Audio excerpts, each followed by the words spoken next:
Olá, meus caros. Vamos nessa oportunidade falar sobre temas muito interessantes, curiosidades, informações para a gente evoluir, né? Para a gente regredir.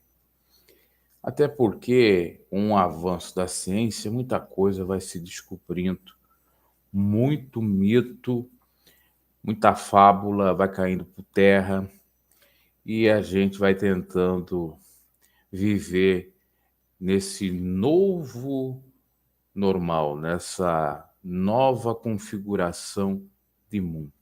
Nessa oportunidade, nós vamos falar de dois temas: a profundeza do inferno e a visão desse filósofo grego pré-socrático referente a Deus, filósofo chamado Xenófanes. Antes, nós vamos à informação das profundezas do inferno. Tem gente que diz que viaja para o inferno toda hora, todo instante. Mas é interessante que esse sujeito que viaja para o inferno não tem a informação de quantos metros, de quantos quilômetros tem o inferno com relação à Terra no sentido de profundeza. Qual é a metragem entre a Terra e o céu? Quantos quilômetros dá do caminho da terra, dos viventes para o inferno ou para o céu? Ele está falando do céu aqui. Você sabe? Você não sabe. Porque o Deus que revela tudo não revela isso. Arrebatamento de sentimentos ou de sentidos não é nada diante da realidade lógica, fática do que acontece, provada, respaldada pela ciência. Eu estava vendo um vídeo no qual passou a informação que os chineses estão a cavar a terra à procura de petróleo. Ainda mais, petróleos e minérios preciosos que a terra tem.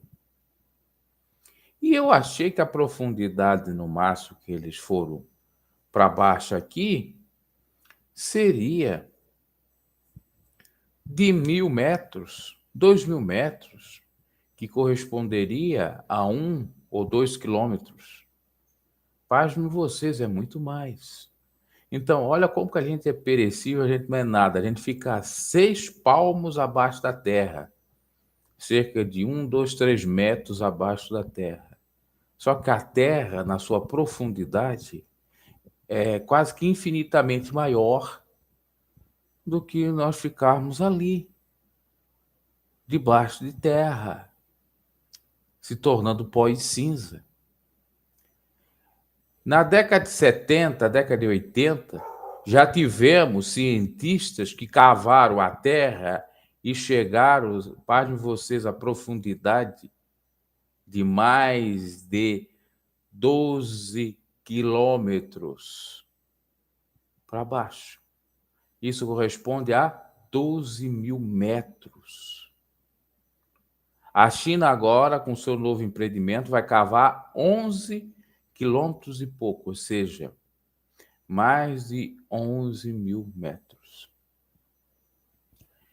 E a intenção dos cientistas é chegar a 15.000 metros, que seria 15 quilômetros. Até porque eles não sabem o fim do fim. Eles, de acordo com os seus exames, as suas pesquisas, descobriram que quando chega perto de 10 quilômetros, existe um fogo terrível debaixo da Terra, de mais de 200 graus Celsius, ou de 200 graus. Que, se por um lado não tem como a pessoa ir até ali, por outro, pro lado da riqueza, pode ser interessante para encontrar minérios que são purificados por esse fogo que existe na Terra. Há informações que abaixo da Terra, cerca de 1 a 2 quilômetros, ou seja, 2.000 metros abaixo, tem como você viver. Tem oxigênio. Olha que dado interessante. Então, talvez no futuro se tenha, por que não? Cidades subterrâneas, como já acontece nos Estados Unidos, por conta das catástrofes terem, vamos dizer assim, casas que salvam as pessoas. Digamos que acontece um tufão, um furacão, são fenômenos de cima para baixo, diferente de um maremoto que tem a água, diferente do maremoto, diferente de um terremoto que mexe na terra, o furacão, o tufão, o vento forte, vem de cima, vem destruindo tudo. E eles vão para essas casas que têm, querendo ou não, essa proteção, essas casas de proteção para catástrofes. Os abrigos para o fim do mundo construídos para super ricos. Temos até matéria aqui, ó. Seria uma espécie de abrigo. Esse é o nome lá em inglês. Bunkers. É exatamente o nome. Os bunkers. Aqui tem uma matéria falando dos bunkers de luxo para proteger os ricos dessas catástrofes debaixo da terra. Por isso que a ciência está evoluindo. Não é necessariamente para ajudar o pobre, é para ajudar o rico, para escapar de grandes catástrofes. Fica num bunker a 1.000, 2.000 metros abaixo da terra, não acontece nada. Destrói tudo de cima da terra, em cima ali, da onde ele esteja. Embaixo não acontece nada. Interessante isso. Então, segundo os cientistas, são 12 quilômetros para baixo. 12 quilômetros. E a gente, na ignorância, acha que é pouquinho. Ah, eu vou cavar aqui a terra e já vou encontrar. Não, não, não. Quer ver um outro dado interessante para você pensar sobre a quilometragem entre a Terra e a Lua? Você está aqui na Terra, quer chegar na Lua, sabe quantos quilômetros dá essa distância para você percorrer para cima? 384.400 quilômetros. Ou seja, 384 milhões de metros para cima de altura. É. E a gente pensa que dá para tocar no céu, que dá para tocar no fundo, nas profundezas da terra, não é bem assim. Aquela fala que está em Gênesis referente à Torre de Babel, e segundo informações, não chegou nem a 1.000 metros de altura. E aqui a gente está vendo que exatamente 1.000 metros de altura seria 1 quilômetro para cima. Era o desafio chegar até Deus. Eles tentaram, de uma maneira precária, primitiva, achando que o céu era pertinho, e perceberam que não era. Deu a confusão de línguas pelo fato de eles querer desafiar a Deus. Se desentenderam.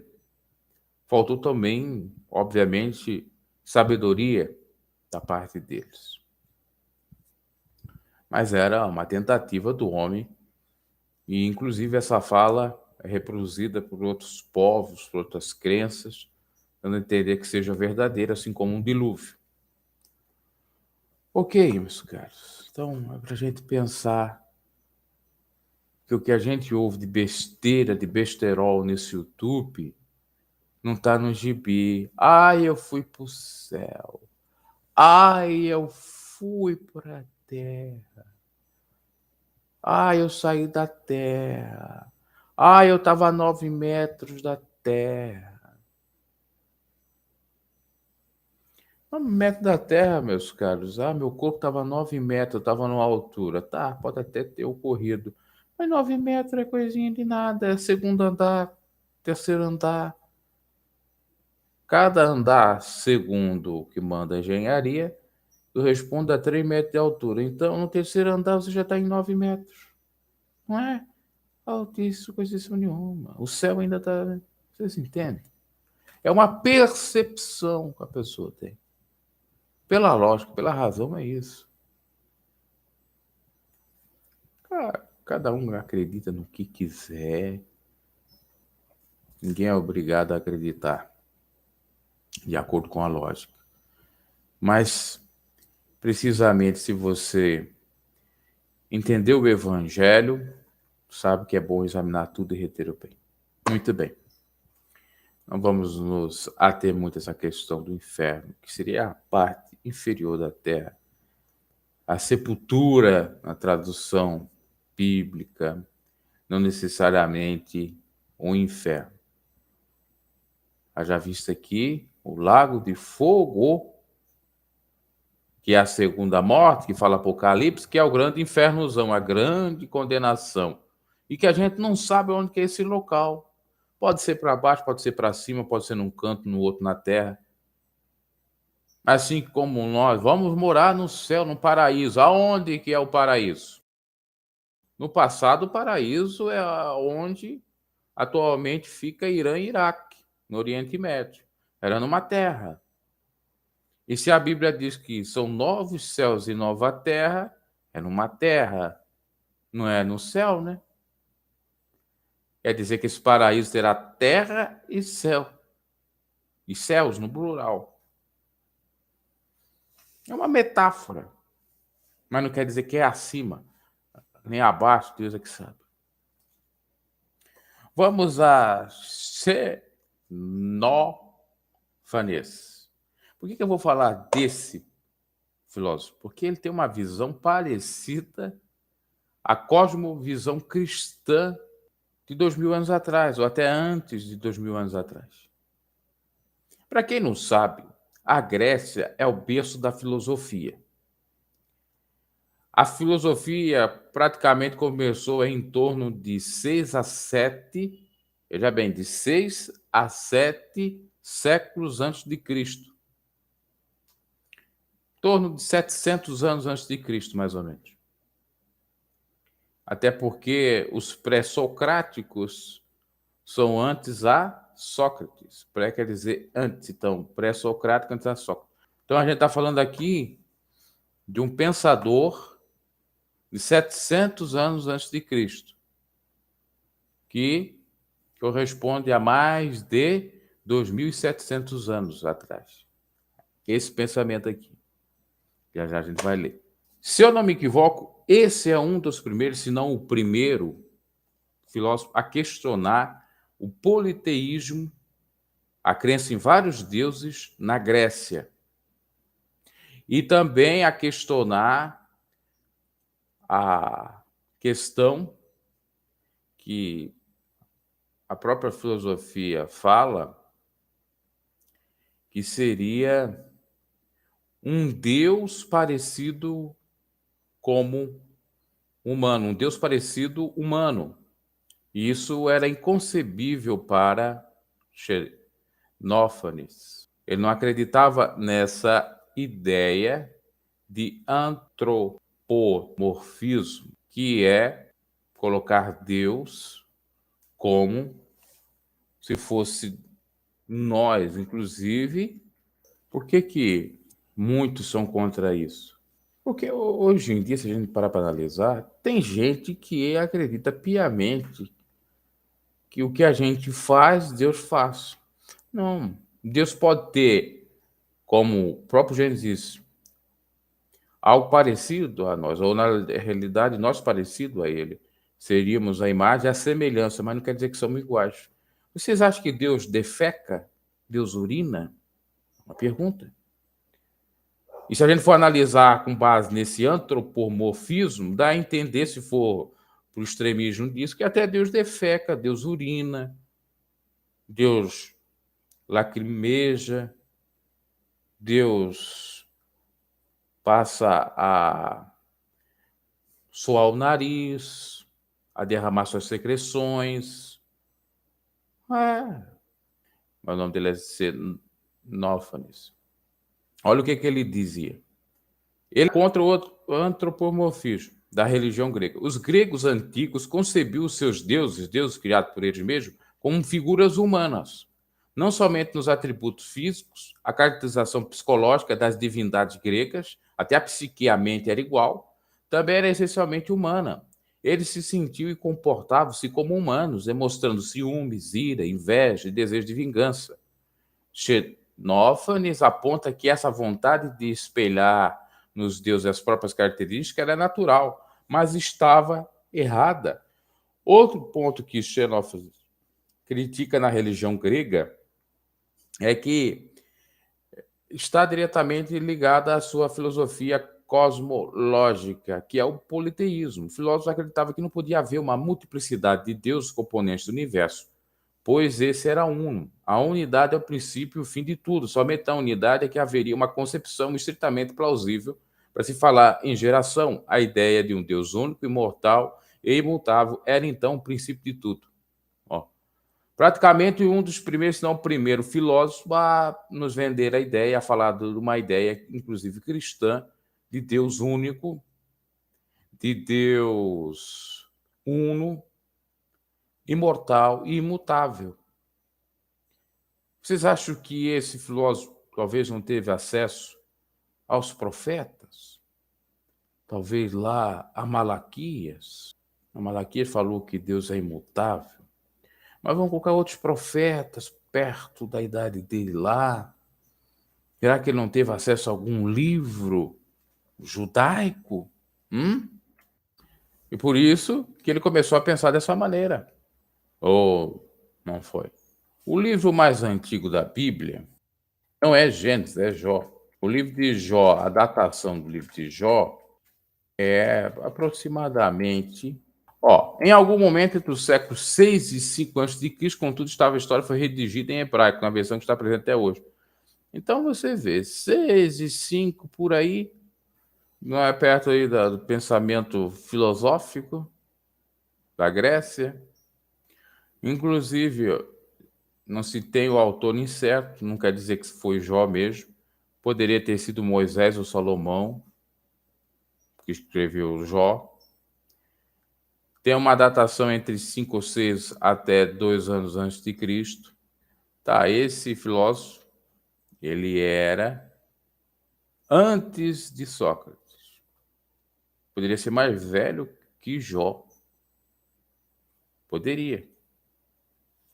Mas provavelmente bebeu da fonte de alguns que falavam na época e que não tinha sido nada escrito. Por isso pensava de uma maneira coerente.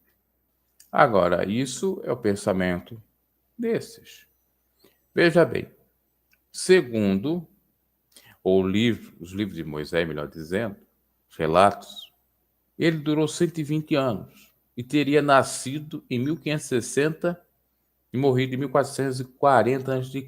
Então Moisés era mais velho do que... Olha só como que essa datação é complicada. Se Moisés era mais velho que os próprios filósofos, sendo eles pré-socratas ou não, como que ele pôde ter escrito o livro de Jó há 6 a 7, isso não bate, séculos antes de Cristo?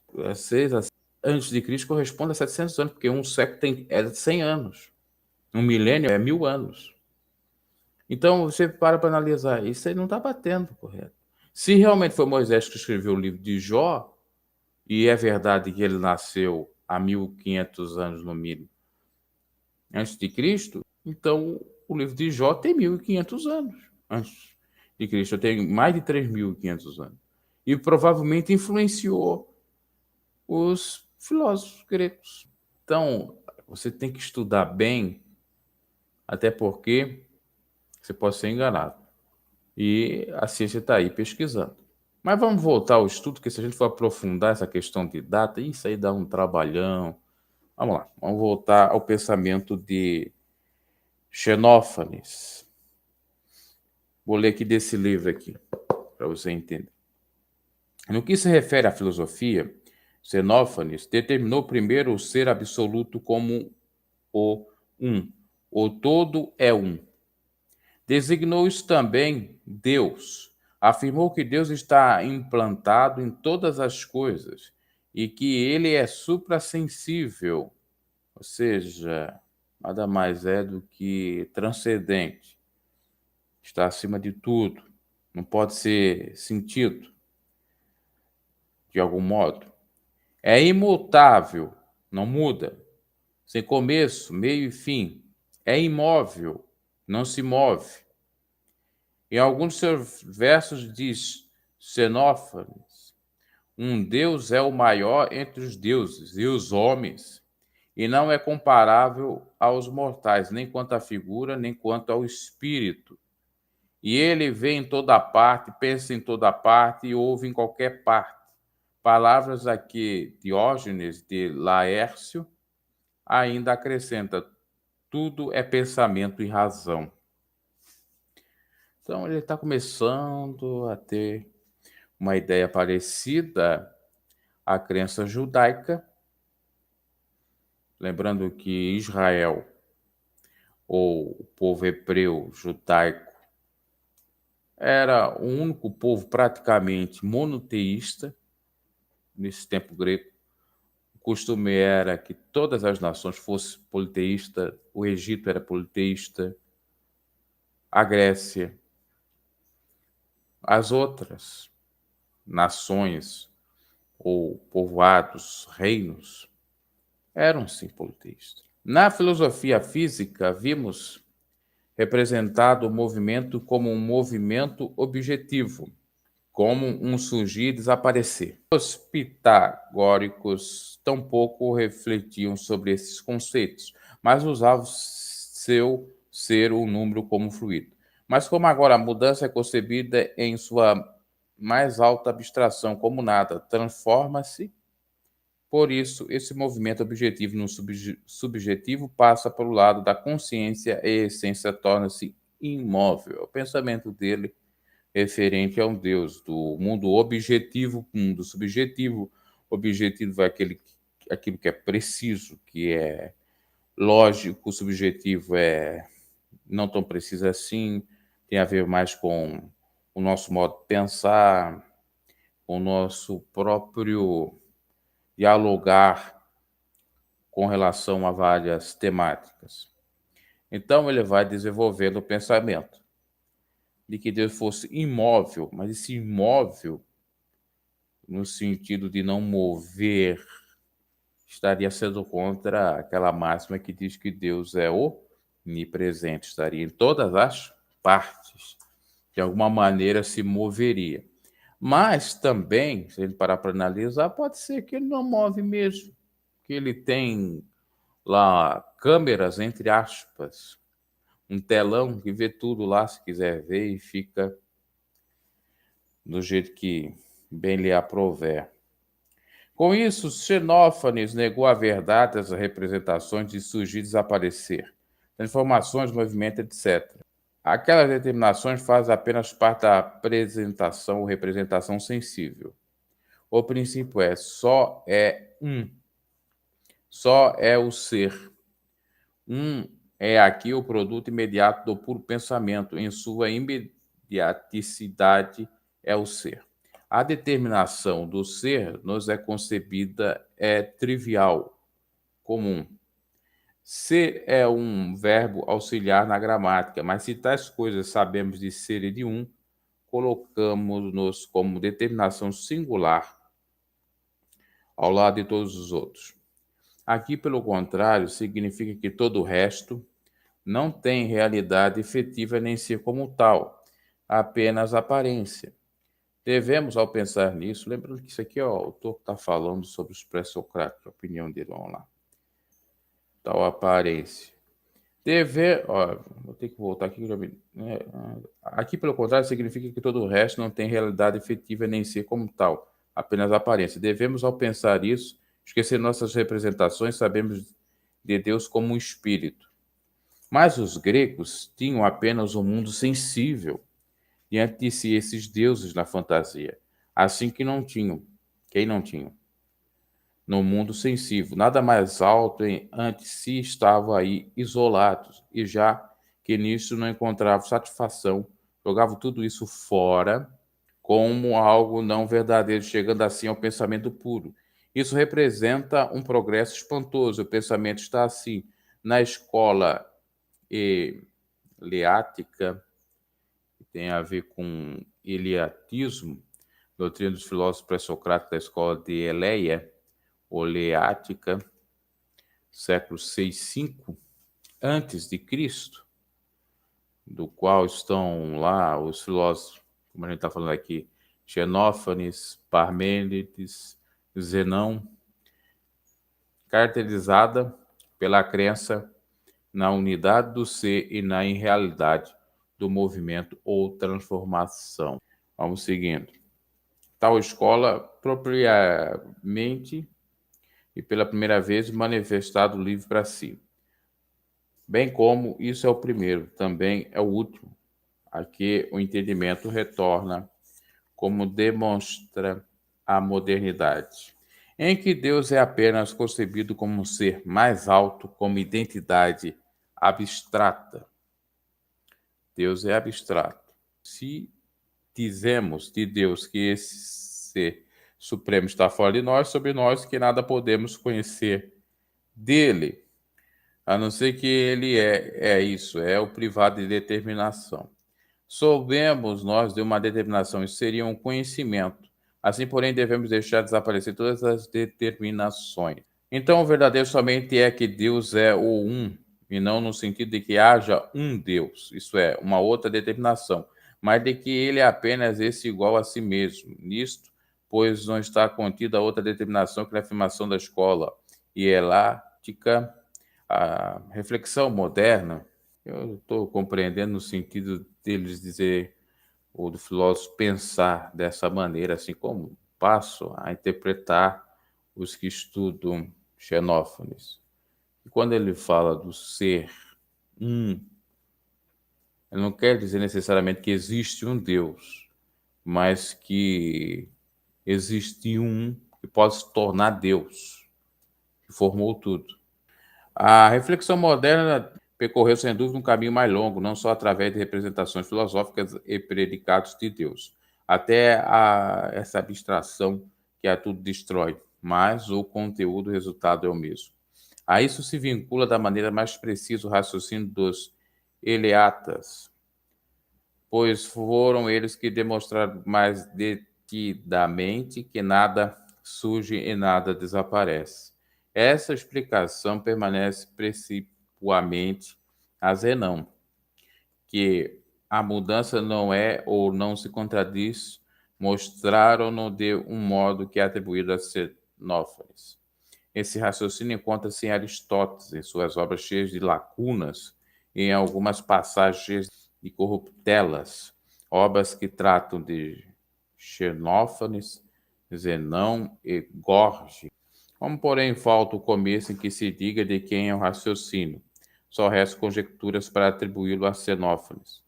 Aqui o próprio autor da obra está falando que o próprio famoso Aristóteles pode ter copiado o Xenófanes ou que, no transcorrer da história, atribuíram tudo a Xenófanes. Deve-se observar que apenas o título sugere que Aristóteles esteja expondo a filosofia de Xenófanes. O texto começa por ele diz, no algum é citado. Outros manuscritos trazem outros títulos. Xenófanes é citado nesse escrito de maneira tal, uma opinião dele, e tem que aparecer que iria falar disso de outro modo. Caso que precede é citado por Aristóteles, fosse por esse atribuído a Xenófanes. É possível que Melisso, ou Zenão, esteve aí em questão, como aliás também muitas vezes sugere o título. Uma dialética mais acabada, nela é mais reflexão que é a que se poderia esperar dos versos de Xenófanes. Já que Aristóteles expressamente diz que Xenófanes ainda não tinha determinado nada claramente, então o raciocínio mais culto contido em Aristóteles deve ser negado de Xenófanes. Ao mesmo tempo, é conhecido que Xenófanes mesmo ainda não era capaz de exprimir de maneira tão ordenada e definida seus pensamentos nos textos ou no texto de Aristóteles. Lá, portanto, afirma-se: se algo for eiti est, é eterno, suprassensível, imutável, não suscetível de transformação, eterno. Aidion. Eterno é uma expressão canhestra, pois ao ouvir o termo logo pensamos no tempo. Nele misturamos passado e futuro como um tempo infinitamente longo, enquanto na realidade aqui se trata do termo eterno aidion, como igual a si mesmo. Essa lógica de eterno nem sempre é eterno no sentido de ser infinito, quer dizer. Pode ser finito, pode ter um fim, a eternidade. Como já dizia a certa sentença do Manfredini Júnior, do Renato Russo, o para sempre acaba. A única palavra ali falada canhestra é acanhada, desajeitada, quer dizer, desengonçada. Vamos seguindo aqui. O puramente presente ser que interviesse em representações de tempo. É surgir de vir, então excluídos. Se algo surgisse, originar-se-ia ou do nada ou do ser.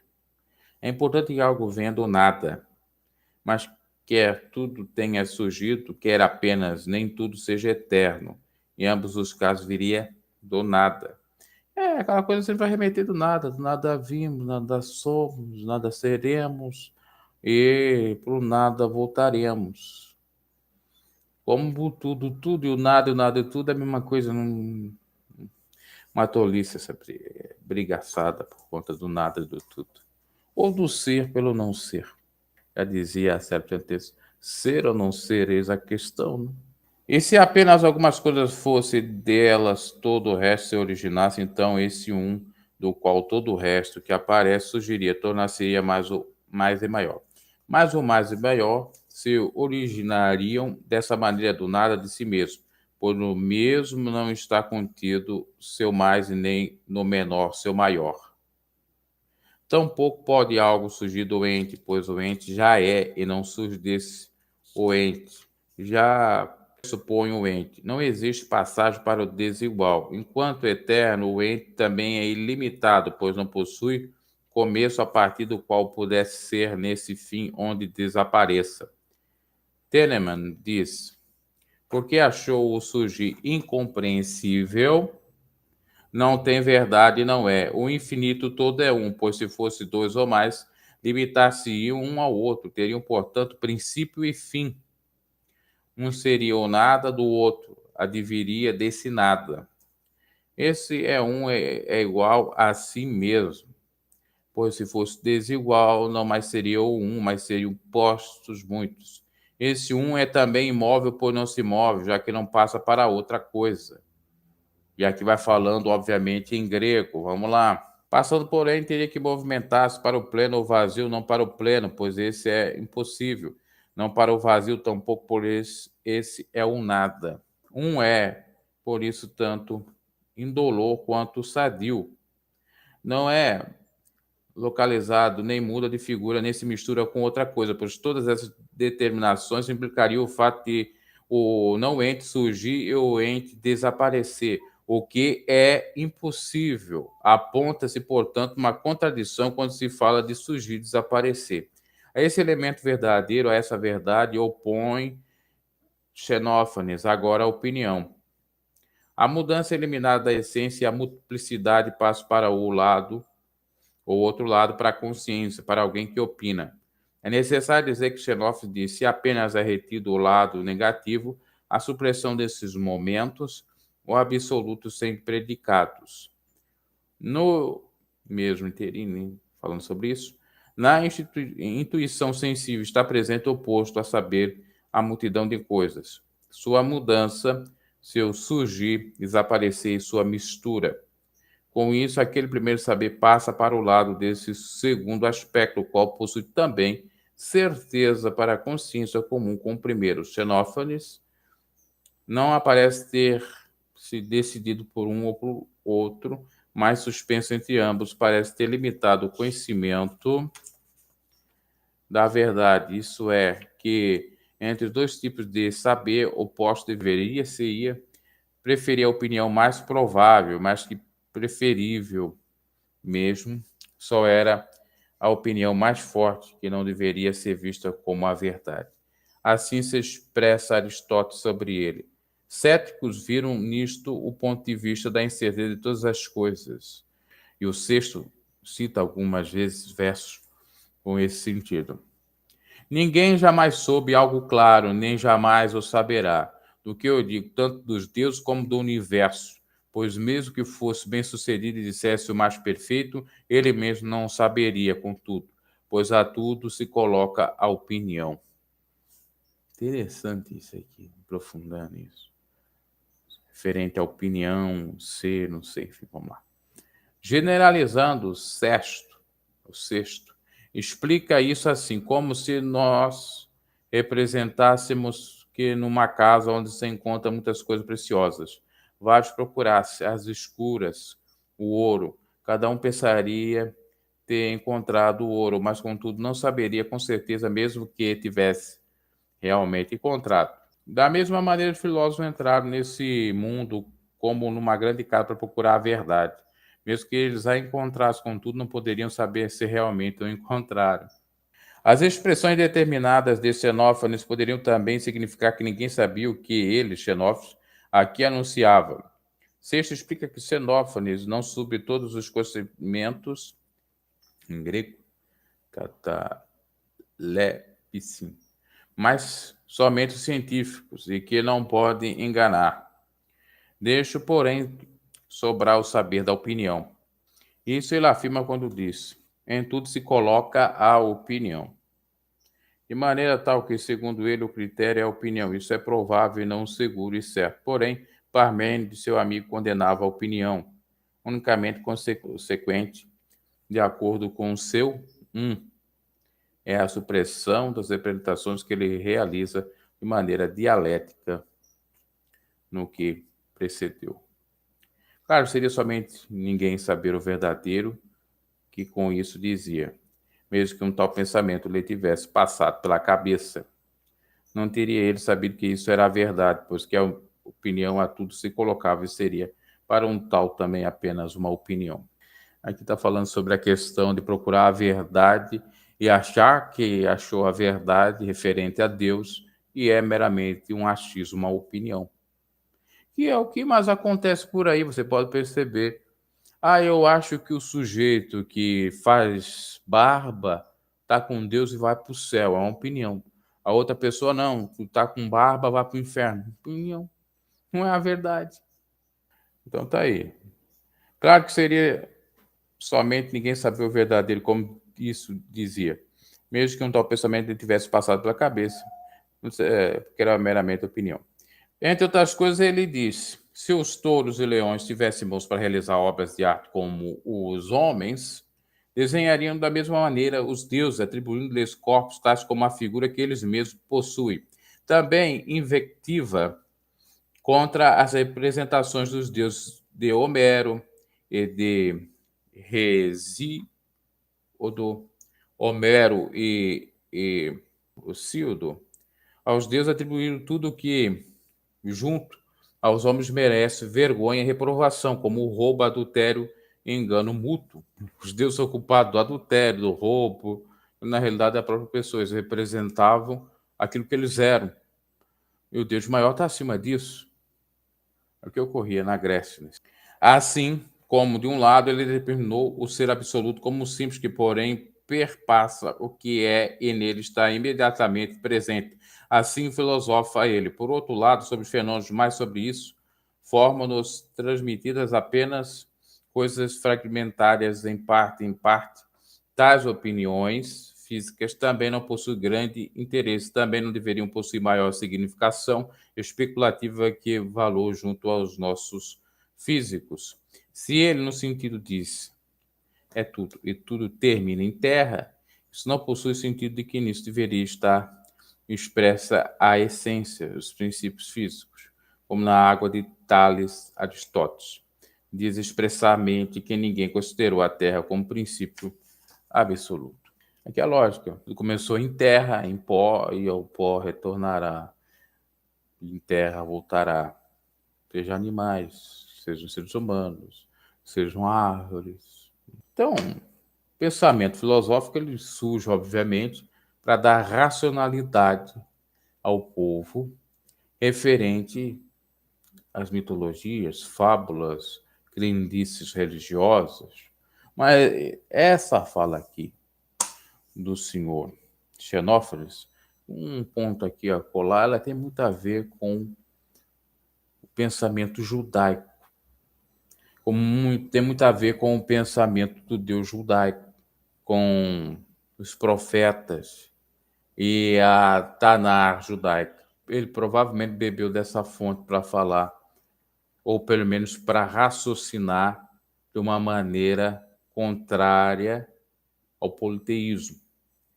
Para você ter uma ideia referente ao politeísmo, isso aconteceu no Egito, mas tinha na Grécia também várias representações de partes do corpo de mulheres. Nós temos as deusas do sexo, deus do sexo, e assim vai. Só ver aqui a deusa do sexo na Grécia, só para pegar o nome, Afrodite, não é isso? É. A do amor e do sexo e da fertilidade. Era a deusa Afrodite. Aí a representação dela era aquela mulher bonitona, exuberante, nua, aquela coisa toda. E no povo egípcio tinha um deus chamado Min, que era representado por um pênis. E eles cultuavam aquele pênis no sentido de fertilidade, de virtude, de coisa boa e tal.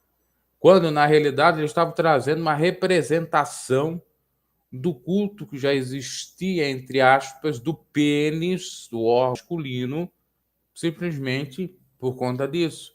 Porque é o homem que trazia a prole, trazia a família, sustentava mesmo. Então vamos cultuar isso aqui. É uma representação. Na Grécia era a mulher porque a mulher naquele momento era cultuada. Então como que Deus pode ser, ou os deuses podem ser esses pobres mortais representados, eternizados, entre aspas, numa estátua, numa divindade, numa fábula, numa crendice, como mitos, como se fossem mitos? Não dá. Era essa a questão de Xenófilo. Deus é transcendente, está acima de tudo isso aqui. Fazer uma réplica do Bruno, uma estátua do Bruno. E o Bruno, qual é a diferença que tem? O Bruno perece, a estátua uma hora também vai perecer. E o que está na estátua reflete o Bruno. Se o Bruno é feio, a estátua vai ser feia. Se o Bruno tem raiva, a estátua vai aparecer lá com um pouco de raiva. Se o Bruno tem... Entende? E ele começa a pensar da maneira que eu creio com influência do judaísmo, da praticamente única nação monoteísta naquele tempo. Poderiam ter outras, obviamente, que a gente já está falando de 600, 700 antes de Cristo, e o povo hebreu é no mínimo, surge na Terra no mínimo 2.000 anos antes de Cristo, a 4.000 anos antes de Cristo. Então, bate uma coisa com a outra. E ele tem razão nesse sentido. Ainda que ele não encontrou a verdade. Porque não tem lógica. Ele cita do próprio animal. Se o animal pudesse desenhar, ia desenhar o ser humano igual a ele e os problemas dele. Se essa xícara pudesse desenhar, ela ia desenhar os problemas dela, utilizando a gente. São representações. Representações não representam no sentido de algo transcendente ou eterno, nada. São coisas transitórias. Valendo-me do que eu citei de estátua, a estátua não é perecível, não tem que trocar às vezes a estátua, não tem que estar lá trabalhando nela para que ela fique. Tchan. Agora, um ser, ele tem que ser eterno, tem que criar, é um pensamento. E o nada, que muitos vão dizer que é nada, é um ser. Nada pode ser um ser que se aplica a Deus, que pode ser um Deus. Filosoficamente falando, tirando aqui a teologia, só para raciocinar. Ah, a filosofia diz que nós viemos, de acordo com os dados científicos, do Big Bang, da grande explosão. Mas quem é esse Big Bang? Quem é esse nada? Quem é essas mini partículas? Quem fez essas mini partículas? Não tem voo do nada. Pois é, o nada que não existe em nada é Deus e pronto, isso é finito. E não tem outros deuses mesmo, porque é um que fez tudo de uma maneira orgânica. Os outros deuses poderiam até existir se eles fossem transcendentais, acima dos humanos e não frustrados como os humanos. É por isso que se fala que é uma mera opinião que tem que examinar mais, obviamente, que é muito profundo isso. Ok, meus caras, vamos chamar aqui de drops, as pílulas, para a gente pensar um pouquinho acerca de muitas coisas que surgem por aí, com dados informativos e de curiosidade e também filosóficos, para a gente evoluir, não ficar naquela mesma marolinha de sempre, coisinha pequenininha. Papá, papá. Ó, o filósofo Tiago Pazinato, acho que agora eu acertei o nome dele, eu acho que eu acertei o nome dele. Ele estava falando da pastora Nadir, Tiago Pazinato, da Jovem Pan. Pazinato. E ele estava dizendo que parece que a dona Nadir é dona da verdade. Ela é a porta-voz de Deus na terra. O que ela falou é verdade, porque Deus disse. Deus disse, está dito para ela. Ela é evidente. Mas é a opinião dela. Meramente a opinião dela. O achismo dela. E outra, às vezes a revelação, se a gente colocar para o campo da teologia, é meramente uma revelação para ela. E se for no campo da filosofia, ela é uma pobre coitada, uma ignorante danada. Ela apenas está dando a opinião dela, é respeitável também no campo da filosofia as variadas interpretações, opiniões, pensamentos, mas diante da lógica é rechaçado porque não traz nada de verdade, muitas coisas que ela diz, não estou dizendo todas, estou dizendo na filosofia. Inclusive tem um vídeo aí, um meme dela que ela ataca os filósofos todos aí, sem ter estudado um pouquinho deles. Isso não é defender ateísmo, porque nós estamos estudando um filósofo aqui, pré-socrata, que não era ateu. Que não era ateu, dava a entender que não era ateu. Aliás, ele era até ateu do politeísmo, dos muitos deuses da Grécia, e buscava dialogar com uma espécie de um ser único que poderia ser Deus, esse ser único. Ou que Deus fosse um só, sendo adepto do monoteísmo, sendo monoteísta. Lembrando que mono é um e teísta, o teísmo quer dizer Deus, que vem de tel, que é Deus. Teologia, tel, Deus. Logia, logos, estudo, palavra, estudo de Deus. Tudo vem da Grécia. O mundo cristão sofreu influência dos pensadores gregos, de algum modo. Mas eu creio que, na realidade, sendo franco, tanto pré-socráticos como socráticos, como os a posteriori a Sócrates, também foram influenciados por judeus, pelo mundo judaico. Nada se cria, tudo se copia. E outra, essa máxima de colocar, Xenófanes falou, provavelmente foi lá um Bruninho, um Zezinho, que pensou assim, mas não tinha muita fama. Aí o camarada ouviu, pode ser que o Zezinho, o Bruninho tem razão. Aí começou a trabalhar um pouquinho a mais com aquele pensamento, e como ele tinha a fama, colocaram para o nome dele, atribuíram a ele a fala, mas na realidade nem foi ele que falou. Como já dizia Salomão, não existe nada novo abaixo do sol. Até essa expressão pode ser que não seja de Salomão necessariamente, pode ter sido de outro. Salomão copiou. Tudo que nós falamos, a gente quer eternizar alguma fala, algum meme, hoje em dia, principalmente nas redes sociais, mas na realidade, tudo que a gente fala, os nossos antepassados já falaram, já pensaram, já fizeram. Não tem nada novo, não. Nós não somos a última bolacha do pacote, nós não somos os inovadores.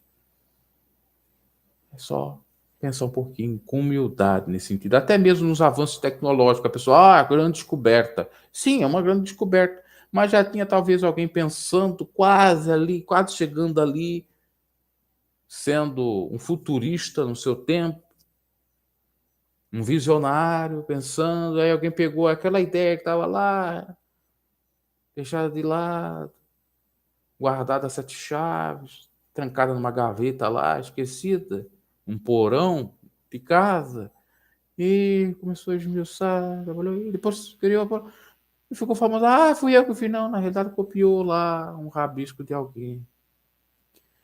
É isso aí, meus caros. Uma outra coisa interessante sobre Xenófanes, a palavra arches, não é arce, é arche, A-R-C-H-E. É um termo fundamental na linguagem dos filósofos pré-socráticos, dado que é caracterizado pela procura da substância inicial de onde tudo deriva, e também a ideia mais antiga na filosofia, já que se tornou o ponto de passagem do pensamento mítico para o pensamento racional. Politeísmo para o monoteísmo, como dá para pensar aí no caso do próprio Xenófanes. Para Xenófanes, o princípio de tudo estaria na unidade e na imutabilidade. Se concebêssemos os seres como essencialmente mutáveis, não poderia haver, segundo o pensador, uma unidade restauradora e criadora de tudo. A unidade restauradora e criadora era a sua concepção divina, um ser uno e imutável, que teria criado tudo e acompanhado todas as transformações. A partir dessa ideia, era possível pensar que as mudanças eram apenas aparências, e que tudo, no fim, estaria impregnado de apenas uma essência que definiria todas as existências correlatas. Diferente dos outros pré-socráticos e concordando que os demais, Xenófanes não apresentou um elemento sólido como princípio de tudo. Ele concebeu que a origem era justamente a permanência e a unidade contida em um Deus, com letra minúscula, um imutável. Por isso, algumas vertentes de estudo histórico da filosofia preferem não classificar Xenófanes como um filósofo pré-socrático, mas como um reformador da filosofia antiga. Até porque a tríade aí dos pré-socratas parece que ele não entra. Seria Parmênides, Zenão e Heráclito. Falei de pré-Aristóteles, não, falei pré-Socrático. Então, antes de Sócrates, então é Sócrates, a tríade, a partir de Sócrates, Platão e Aristóteles. Pronto. Sócrates nasceu em 470 anos antes de Cristo e morreu em 399 antes de Cristo, durou 71 anos. Informação aí para vocês. Em breve a gente vai fazendo mais live desse sentido. Aprendemos a avançarmos no conhecimento.